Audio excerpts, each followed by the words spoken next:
बिस्मिल्लाहिर्रहमानिर्रहीम। अस्सलाम वालेकुम students, welcome back to my channel all about maths with Sahar. आज की वीडियो क्लास 7 के लिए है। चैप्टर 16 है डाटा हैंडलिंग एंड एक्सरसाइज 16 भी है। ये जो डाटा हैंडलिंग चैप्टर है ना, ये बाकी चैप्टर से डिफरेंट होता है थोड़ा सा। इसमें ना बेसिकली क्या करना होता है, ज़्यादा डाटा होता है, ठीक है। लाइक अगर हम बात करें सेंसस की, ठीक है, तो सेंसस यानी कि जो मरदमशुमारी होती है वो इकट्ठी की जाती है एक एक इलाके से, ठीक है। जो डाटा सारा होता है ना, उसको कैसे हैंडल किया जाता है, ये डाटा हैंडलिंग के जरिए जो है ना वो सीखा जाता है, ठीक है। मेन जो चीज़ होती है ना, उसमें जो सेंट्रल टेंडेंसी होती है उसके अकॉर्डिंग ही हम एवरेज जो है ना बात को समझ लेते हैं, ठीक है। एवरेज लोग हैं, वो क्या करते हैं, वो जी कौन सी जॉब कर रहे हैं, ठीक है। ये सारा अंदाजा ना इन चीज़ों से लगाया जाता है। तो हम देख लेते हैं। सबसे पहले क्वेश्चन फर्स्ट करते हैं, जिसमें फिलिंग इन द ब्लैंक है। अब यहाँ पे सबसे पहले जब आपने फिलिंग इन द ब्लैंक करनी है, यानी कि अगर आप पेपर में कर रहे हो, लेट करो आप पेपर में कर रहे हो, तो सबसे पहले आपको ग्रिप होनी चाहिए आपकी डेफिनेशन पे। आपकी एक एक चीज़ जो है क्लियर होनी चाहिए। तो जब भी आप चैप्टर स्टार्ट करते हो तो आपकी टीचर भी आपको क्या करती हैं, डेफिनेशन करवाती हैं, इंफॉर्मेशन बताती हैं, यानी कि उसका इंट्रोडक्शन बताती हैं, ठीक है। तो इंट्रोडक्शन आपको पता होना ज़रूरी है। तो स्टार्ट करते हैं। सबसे पहले यहाँ पे लिखा हुआ है द मिडल वैल्यू और सेंट्रल वैल्यू, यानी कि मिडल वैल्यू और central value of a data is known as measure of dash. कोई भी डाटा है, कितनी भी वैल्यू का डाटा, लेट कर एक वैल्यू है, हमारे पास 10 वैल्यूज हैं, किसी भी जगह से वो इकट्ठा किया गया, ठीक है, कलेक्ट किया गया। अब हमने उसमें से ये रिजल्ट निकालना है कि एवरेज पर्सन, एवरेज बच्चे क्या करते हैं। लाइक अगर आपकी क्लास में से जो है वो कितने बच्चे लेसन सुनाते हैं, कितने बच्चे नहीं सुनाते, 5 बच्चे सुनाते हैं, 4 नहीं सुनाते, तो उनकी ना एवरेज फॉर्म निकालनी होती है। उसे हम क्या कहते हैं, मिडल वैल्यू, ठीक हो गया। तो इसको आम जो वर्ड्स में हम बोलते हैं सेंट्रल टेंडेंसी, ठीक हो गया। तो यहाँ पे हम क्या लिखेंगे, मिडल वैल्यू और central value of a data is known as measure of central tendency, ठीक है। तो यहाँ पे हम सेंट्रल टेंडेंसी लिख देंगे।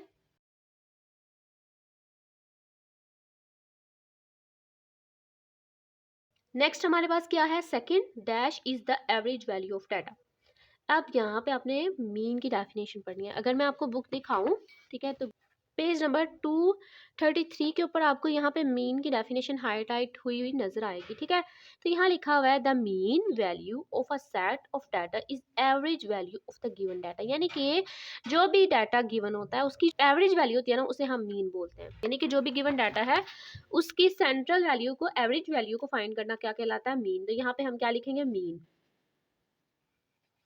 नेक्स्ट जो थर्ड हमारे पास है, dash is the value that is repeated most in the data. अगर डाटा के अंदर कोई वैल्यू 2 दफ़ा आई है या 3 दफ़ा आई है या ज़्यादा दफ़ा आई है, सबसे बाकी भी वैल्यूज आ रही हैं, रिपीट हो रही हैं, लेकिन एक वैल्यू ऐसी है जो बहुत दफ़ा आई है, ठीक है, तो उसे हम क्या कहते हैं, उस चीज़ को फाइंड करना क्या कहेंगे हम, मोड, ठीक है। मोड में ऐसा होता है कि जब हम वैल्यूज़ को देखते हैं, ठीक है, कोई भी डाटा गिवन है उसको देखते हैं, तो उसमें हमारे पास जो मोस्ट रिपीटेड वैल्यू होती है, ज़्यादा दफ़ा जो आती है ना, उसे हम क्या कहते हैं, मोड कहते हैं, ठीक हो गया। तो अगर मैं इसकी एग्जांपल आपको दूं, एग्जांपल के साथ जो है ना ज़्यादा सही रहता है।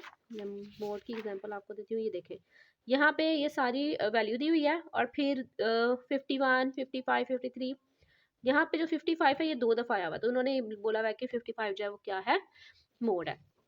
इसी तरीके से जब हम क्वेश्चन करेंगे ना, फिर आपको ज़्यादा क्लियर हो जाएगा। अब वेटेड मीन जो है ना, ये भी एक तरह का सेंट्रल टेंडेंसी की वैल्यू है। Mean, mode, median, weighted mean, ये सारे के सारे सेंट्रल टेंडेंसी के जो है वो मेजरमेंट है, ठीक है। आगे और भी है, लेकिन अभी फिलहाल जो है ना, यहाँ पे आपको 7 क्लास में सिर्फ और सिर्फ 3 और 4 जो है ना वो करवाए जाएंगे। वेटेड मीन एक्स डब्ल्यू, यानी कि ये डब्ल्यू से हमें पता चल रहा है ये क्या है, वेटेड मीन। तो ये किसके इक्वल होता है, sigma x W by sigma W, ठीक है। तो ये है वेटेड मीन का फॉर्मूला, ये याद रखना पड़ेगा आपको। मीन एक्स, अब मीन सिंपल क्या होता है, मीन हमारे पास होता है सिग्मा एक्स बाय एन, यानी कि सम ऑफ द ऑल वैल्यूज जो कि डाटा में गिवन होती है, और फिर नंबर ऑफ वैल्यूज, ये हमने इसका फॉर्मूला लिख दिया, ठीक है। अब जो सेकंड क्वेश्चन है हमारे पास, state whether the following true और फॉल्स। अब हमने देखना है कि ये ट्रू है या फॉल्स है। यहाँ पे भी आपको डेफिनेशन ही माइंड में रखनी पड़ेगी। तो मेन चीज़ जो है वो आपकी डेफिनेशन है, आपके कॉन्सेप्ट हैं। The mean is calculated by dividing the sum of values by number of values. Mean कैसे हम फाइंड करते हैं, मीन है sum of value divided by the number of values. तो सेम यही चीज लिखी हुई है, the mean is calculated by dividing the sum of values by the number of values. Sum of values को जब हम डिवाइड कर देते हैं नंबर ऑफ वैल्यूज से तो क्या आ जाता है हमारे पास, मीन आ जाता है। ये क्या है, ट्रू। तो यहाँ पे आप ट्रू लिख दोगे।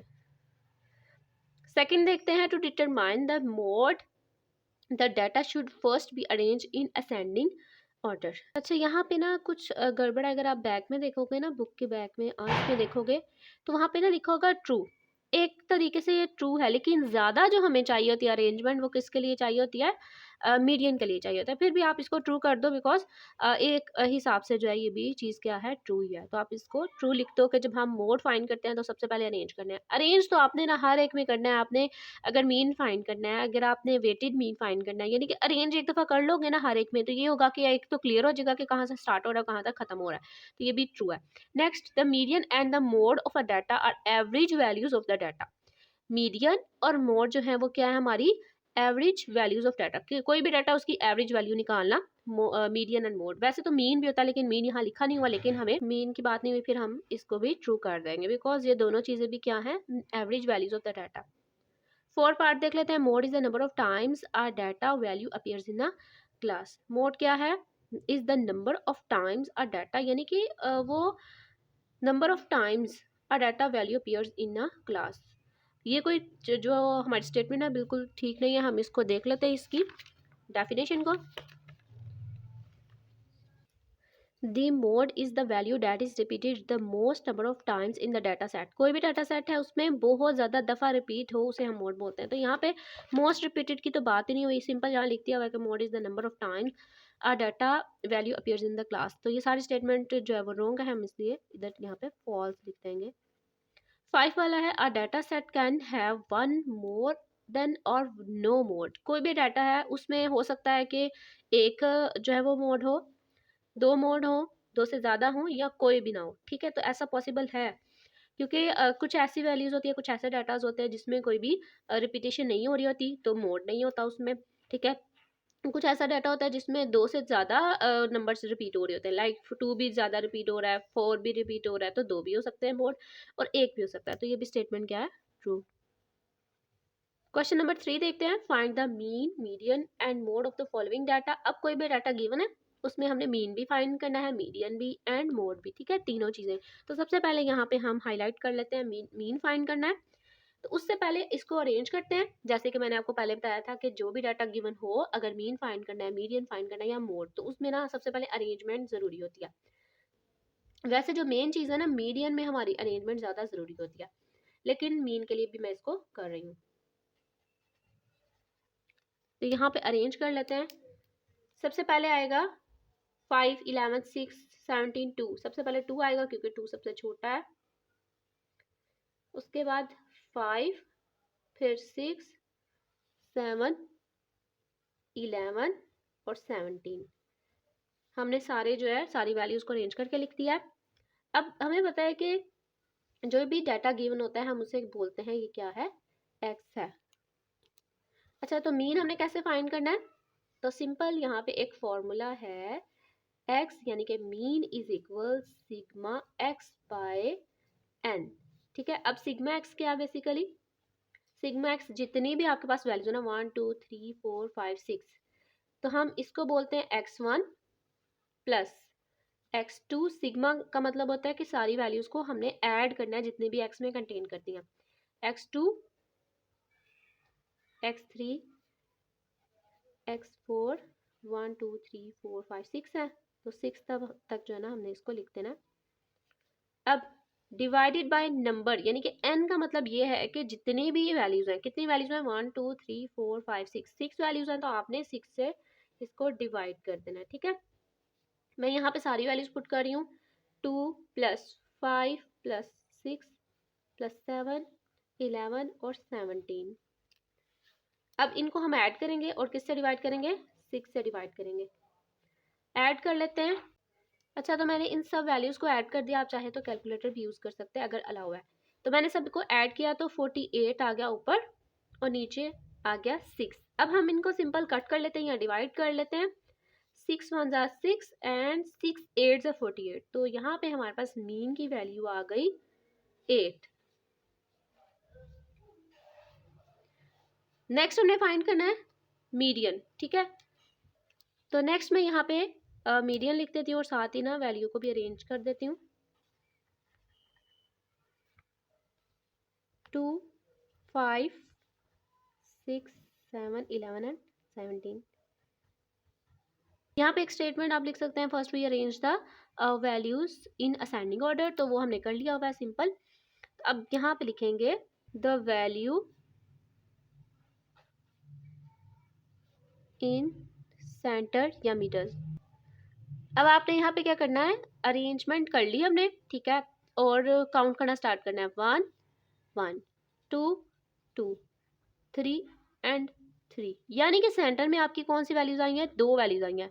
आपने नंबर ऑफ वैल्यूज को काउंट करना है। अगर तो वो हमारे पास ओड है, 1, 2, 3, 4, 5, 6, ये तो इवन है, तो मैं ओड की बात बता रही हूँ। अगर ओड हो तो आपके पास ना हमेशा एक ही वैल्यू आएगी, ठीक है, सेंटर में एक ही वैल्यू आएगी। लेकिन जब इवन की बात आ जाती है ना, तो इवन में आपके पास 2 वैल्यूज आ जाएंगी, ठीक है। The value in the middle, कौन सी 2 वैल्यूज हैं, फिर आपने ना उन दोनों को ले लेना है, 6 और 7 है, ये 2 वैल्यूज जो हैं वो आपकी सेंटर में है। द वैल्यूज, द 2 वैल्यूज भी आप देख सकते हैं, क्योंकि यहाँ पे अब 2 वैल्यूज आ गई हैं, बिकॉज जो अरेंजमेंट है, जो हमारे पास नंबर ऑफ वैल्यूज है वो इवन है। तो हमने क्या किया, 2 वैल्यूज को ले लिया, उनको प्लस किया और यहाँ पे डिवाइड करना है, कितनी वैल्यूज हैं, 2, तो 2 से डिवाइड कर देना है, ठीक है। इवन में हमने 2 वैल्यूज ली सेंटर से, उनको ऐड किया और 2 से डिवाइड कर दिया। 6 और 7 को ऐड करेंगे तो आ गया 13 डिवाइडेड बाय 2। तो अब हम इनको सिंपल डिवाइड कर लेते हैं। 2 6 ज़ा 12, 1 नीचे आ जाएगा, पॉइंट लगाएंगे, 0 लगाएंगे, 2 5 ज़ा 10, तो 6.5 जो है वो क्या आया, मीडियन। अब मोड फाइंड करना है। मोड में मैंने सारी स्टेटमेंट लिख लिया, सारी वैल्यूज को अरेंज भी कर लिया है। अब यहाँ पे हमने देखना है कि कौन सी वैल्यू जो ज़्यादा दफ़ा है। ज़्यादा दफ़ा कौन सी आई है, 2 एक दफ़ा आई है, बाकी में नहीं है। 5 भी एक दफ़ा आई है, 6 भी, 7 भी, 11 भी और 17, यानी कि यहाँ पे तो कोई एग्जिस्ट ही नहीं कर रहा। जैसे कि हमने फिलिंग इन द ब्लैंक में पढ़ा था कि नो मोड, यानी कि कोई भी नहीं हो सकता, तो हम सिंपल लिखेंगे मोड डज नॉट एग्जिस्ट।